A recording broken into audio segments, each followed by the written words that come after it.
ये पोलराइजेशन आखिर हो क्यों रहा है? पोलराइजेशन के कारण क्या है? मुझे लगता है वह पोलराइजेशन के पीछे के कारणों को ईमानदारी से हम विश्लेषण करेंगे तो मुझे लगता है एक तरफ आप कहते हैं हम सेकुलर हैं और दूसरी तरफ एजेंडा जो लागू करते हैं उसको सांप्रदायिक रूप से कॉम्युनल आधार पर लागू करते हैं।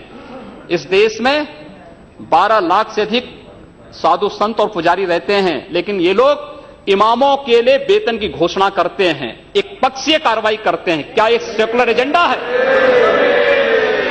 दिल्ली की सरकार ने किया, पश्चिमी बंगाल की सरकार ने किया, महाराष्ट्र की सरकार ने किया। क्या यही सेकुलर एजेंडा है? सांप्रदायिक आधार पर ये लोग बांटते हैं समाज को। और महोदय, उसी प्रकार से इन लोगों ने उत्तर प्रदेश की बात करता हूं, वहां पर जो योजनाएं हैं उसमें 20% मुस्लिम आबादी के लिए आरक्षित कर दिया गया।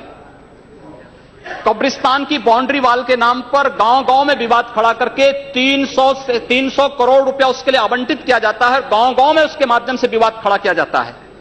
सुप्रीम कोर्ट कहता है कि किसी भी सार्वजनिक संपत्ति पर, मंदिर के नाम पर, मस्जिद के नाम पर, किसी भी अन्य उपासना विधि के नाम पर, मदरसों के नाम पर या मजारों के नाम पर कब्जा न मत करने दो।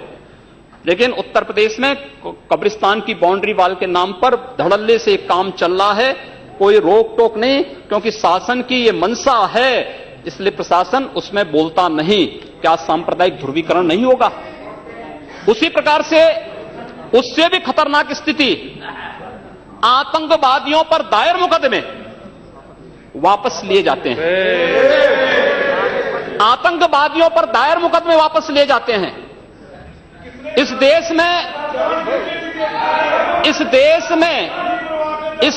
में जो लोग राष्ट्रीय सुरक्षा के लिए खतरा बने हुए हैं, जिन लोगों ने राष्ट्र की संप्रभुता को चुनौती दी है, जो लोग लगातार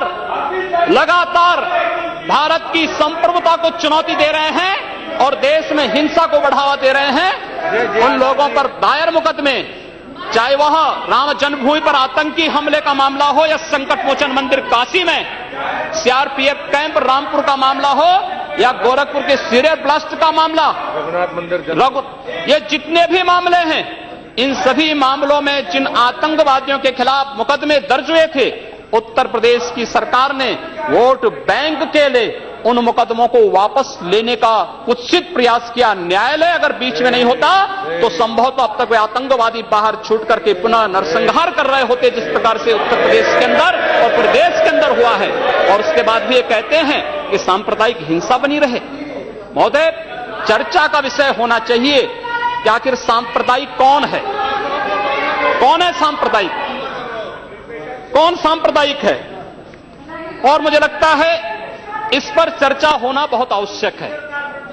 महोदय, जो हम लोगों ने जाना है, जो हम लोगों ने समझा है, इस सांप्रदायिक वह होता है जो कहता है कि मेरा इष्ट या मेरा देव या मेरा पैगंबर ही सर्वश्रेष्ठ है। उसके मानने वालों को तो जीवित रहने का अधिकार है, शेष को नहीं। मुझे लगता है वह सांप्रदायिक है। हिंदू जीवन दर्शन कभी इस बात की इजाजत नहीं देता। हमने किण्वंतो विश्वारंभ का संदेश दिया था, हमने सर्वे भवन्तु सुखिनः का संदेश दिया था, हमने तो इस देश के अंदर एकम सद विप्रा बहुधा वदन्ति की बात कही है। जियो और जीने दो पर विश्वास हमारा दर्शन करता है। और दुनिया की कौन सा मजहब और कौन सा ऐसी कौम है जिसको विपरीत परिस्थितियों में हिंदू दर्शन ने अपने यहां शरण न दी हो, उसको फलने फूलने का अवसर न दिया हो? कौन सा ऐसा है दुनिया के अंदर? लेकिन आज जिस हिंदू दर्शन ने सबको शरण दी, सबको फलने फूलने का भरपूर अवसर दिया, आज जब उसी के खिलाफ षड्यंत्र होना प्रारंभ होता है तो उसे एकजुट होना तो पड़ेगा ही।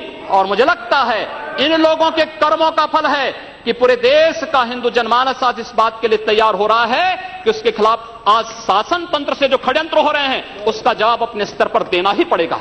और आज वही स्थिति सामने आई है। महोदय, मैं पूछना चाहता हूं इससे, मैं पूछना चाहता हूं इन लोगों से, जब भारत का मुसलमान हज यात्रा करने के लिए जाता है, महोदय, जब हज यात्रा करने के लिए जाता है, उसकी पहचान तब भारतीय के नाम पर नहीं, पाकिस्तानी के नाम पर नहीं, बांग्लादेशी नाम पर नहीं, भारतीय उपमहाद्वीप का जो भी मुसलमान हज यात्रा करने के लिए जाता है, उसकी पहचान हिंदू नाम पर होती है, उसकी पहचान भारतीय, पाकिस्तान या बांग्लादेश के नाम पर नहीं।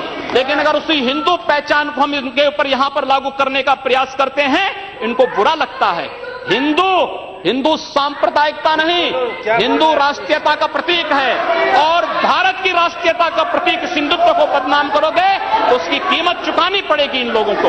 और इसलिए महोदय, मैं आप सबके आपके माध्यम से एक बार कहना चाहता हूं, महोदय, एक बार गुरुदेव रविंद्रनाथ टैगोर ने कहा था, गुरुदेव रविंद्रनाथ टैगोर ने एक बात कही थी, उन्होंने कहा था, अगर भारत को समझना है,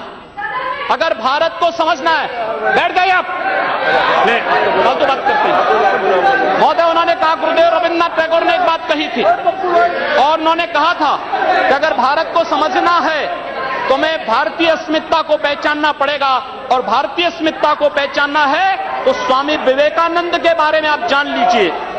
स्वामी विवेकानंद ने एक बात कही थी कि गर्व से कहो हम हिंदू हैं। स्वामी विवेकानंद ने एक बात कही थी कि गर्व से कहो हम हिंदू हैं। स्वामी विवेकानंद तो सांप्रदायिक नहीं थे, स्वामी विवेकानंद तो किसी पार्टी के नहीं थे।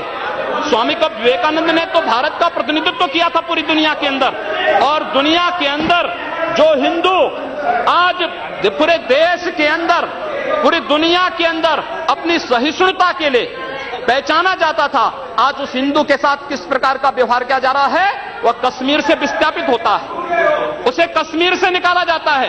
एक भी बार इस सदन में चर्चा नहीं होती है, इन लोगों का मुंह नहीं खुलता जब कश्मीर से 3.5 लाख की संख्या में कश्मीरी पंडित निकाले जाते हैं, तब ये लोग नहीं बोलते। पिछले 2012 में असम के अंदर 3 महीनों तक बोडो जनजाति के लोगों को मारा जाता रहा, कोई नहीं बोला। महोदय, कोई नहीं बोला।